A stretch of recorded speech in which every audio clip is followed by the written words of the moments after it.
নমস্কার, আমি প্রত্যয় নতুন ভিডিওতে আপনাদের সকলকে স্বাগত। সবাই কিন্তু রায়ান রাফি হতে পারে না যে শাকিব খানকে বিরাট কিছুভাবে প্রেজেন্ট করবে, এই সিনেমাটার হাইপ বিরাট কিছু থাকবে। আমি কথা বলছি দরদকে নিয়ে, যেটা অনন্য মামুন বলেছিলেন যে দরদে বিরাট কিছু থাকতে চলেছে। এবং আমার কাছে দুটো ভিডিও আসে, দরদ তো যেহেতু আমাদের এখানে রিলিজ হয়নি, এবং সেখানে যখন রিভিউ আমি শুনি দরদের, তা বাংলাদেশের বিখ্যাত দুইজন রিভিউয়ার, আমি তাদের রিভিউটা দেখলাম। এবং কাইন্ড অফ তারাও শুধুমাত্র একটা জিনিসেরই প্রশংসা করেছেন, সেটা হচ্ছে একজন তো বলেছেন এখানে শুধুমাত্র শাকিব খানের পারফরমেন্স ছাড়া আমার কাছে গল্প সেরকম আহামরি কিছুই লাগেনি। এবং আরেকজন যিনি বলেছেন, তিনি বলেন যে গল্পের মধ্যে অনেক টুইস্ট অ্যান্ড টার্ন আছে এবং শাকিব খানের পারফরমেন্স দেখে তিনি নাকি মুগ্ধ হয়ে গেছেন। বিষয়টা যেটা হচ্ছে, দরদ কিন্তু সেরকম ব্যবসা করতে পারছে না, সেটা আমার কথা না। যেই আর্টিকেলটা বেরিয়েছে সেটাই আপনাদের সামনে আমি রাখছি। বলছে যে মুক্তির প্রথম দিনে মাল্টিপ্লেক্সে সর্বোচ্চ বিক্রির রেকর্ড গড়ে সিনেমাটি। সিঙ্গেল স্ক্রিনেও শুরুটা খারাপ ছিল না, কিন্তু 2 দিন না পেরোতেই দর্শক খরায় ভুগছে সিনেমাটি। সাকিবের সিনেমা নিয়ে যেখানে বাজিমাত করার কথা, সেখানে পুঁজি তোলার সংখ্যায় আছেন সিঙ্গেল স্ক্রিনের হল মালিকরা। কিশোরগঞ্জ জেলার ভৈরব উপজেলার মধুমতি সিনেমা হলে মুক্তি পেয়েছিল দরদ। গত শনিবার সিনেমাটি দ্বিতীয় দিনে সেখানে গিয়ে বেলা 3:30টার শোতে দেখা যায় নিস্তব্ধ নীরবতা।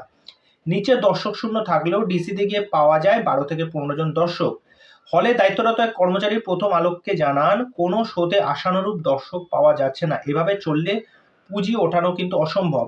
এই জেলার পার্শ্ববর্তী কুলিয়ার উপজেলার রাজ ও আনন্দ দুই সিনেমা হলে মুক্তি পেয়েছে দরদ। সবশেষে সাকিবের তুফান নিয়ে ভালো ব্যবসা করেছে রাজ সিনেমা হল, তাই দরদ নিয়েও তারা আশাবাদী ছিলেন। বেশ কয়েক সপ্তাহ ধরে ফেসবুক এবং আশেপাশের উপজেলায় মাইকিংয়ে সিনেমাটির প্রচার চালায় হলটি, তবে আশায় গুড়ে বালি। সিনেমাটির কোনো শোতেই সাড়া পাচ্ছে না তারা। হলটির প্রদর্শক কৃষ্ণদাস প্রথমে আলোকে বলেন, রাজ সিনেমায় যে কোনো সিনেমা প্রথম সপ্তাহে বেশ ভালোই চলে, আর শাকিব খানের সিনেমা হলে তো কথাই নেই। তবে এই সিনেমা কোনো শোতে আমরা তেমন দর্শক পাচ্ছি না। 3 দিন তো গেল, দেখি বাকি সপ্তাহ কপালে কি আছে। সম্প্রতি সিনেপ্লেক্সের যুগে পা রাখলেন যশোরের ঐতিহ্যবাহী মনিহার সিনেমা হল। হলটিতে মুক্তি পেয়েছে শাকিবের দরদ।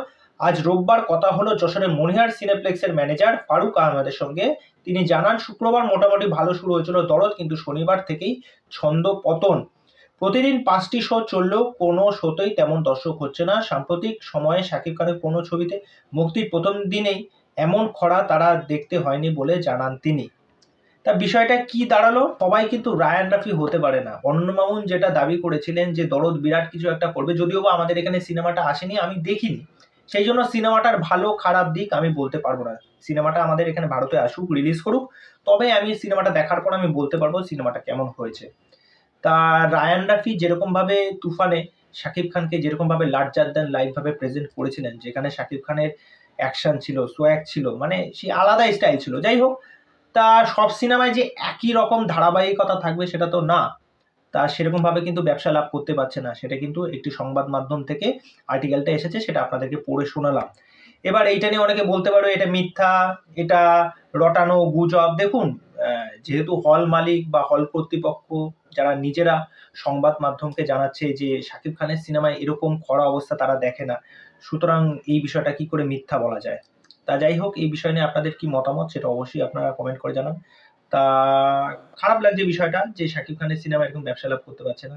তো চলো, আজকের ভিডিও এখানেই শেষ করছি। পরবর্তী ভিডিওতে আবার দেখা হবে। আর চ্যানেলটাকে সাবস্ক্রাইব করে দিয়ে এই সাথে থাকো, পাশে থাকো। নমস্কার।